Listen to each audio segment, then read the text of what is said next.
Hi hello, കുറച്ച് പച്ചമാങ്ങ കിട്ടിയായിരുന്നു കേട്ടോ. അപ്പോൾ ഞാൻ വിചാരിച്ച് ഒരു 2-3 മാസമൊക്കെ നമുക്ക് വരാതിരിക്കുന്ന രീതിയിൽ അതങ്ങ് എടുത്ത് വെക്കാമെന്ന് കരുതി കേട്ടോ. അതിനായിട്ട് മാങ്ങ നല്ലപോലെ കഴുകിയതിന് ശേഷം നല്ലപോലെ തുടച്ച് വൃത്തിയാക്കി വെച്ചിട്ടുണ്ട്. ഇത് ഇത്രയും മാങ്ങ ഉണ്ട് കേട്ടോ. ഒരു ഭരണി ഞാൻ കഴുകി ഉണക്കി വെച്ചിരുന്നേ. അത്യാവശ്യം വലുപ്പമുള്ള ഭരണിയാണ്. അത് വെയിലത്തൊക്കെ വെച്ച് ഉണക്കിയെടുത്തിട്ടുണ്ട്. അതിലോട്ട് കുറച്ച് മാങ്ങ ഇട്ട് കൊടുത്തതിന് ശേഷം പിന്നെ നമ്മൾ അതിൻ്റെ മേലേക്കോട്ട് കുറച്ച് ഉപ്പ് വിതറി കൊടുക്കുക.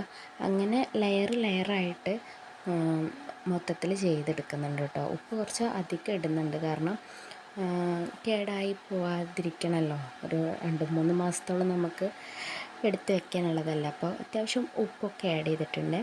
അങ്ങനെ എല്ലാം ഇട്ട് കൊടുത്തതിന് ശേഷം ഞാൻ തലേന്ന് ചൂടുവെള്ളം തിളപ്പിച്ച് വെച്ചിരുന്നു കേട്ടോ. അപ്പോൾ പിറ്റേന്നേക്ക് അതൊക്കെ നല്ലപോലെ ആറിയിട്ടുണ്ട്.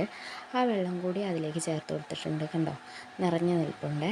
ലാസ്റ്റ് കുറച്ചും കൂടി ഉപ്പ് ഞാൻ മുകളിലിട്ട് കൊടുത്തിട്ടുണ്ട് കേട്ടോ. എന്നിട്ട് മൂടി വെച്ച് ഒരു തുണി വെച്ചിട്ട് അത് കെട്ടി വെക്കുക കേട്ടോ ചെയ്യുന്നത്. ഇനി ഒരു 3 മാസമൊക്കെ കഴിഞ്ഞിട്ട് നമുക്ക് തുറന്ന് നോക്കാം. അപ്പോൾ അത്രയേ ഉള്ളൂ.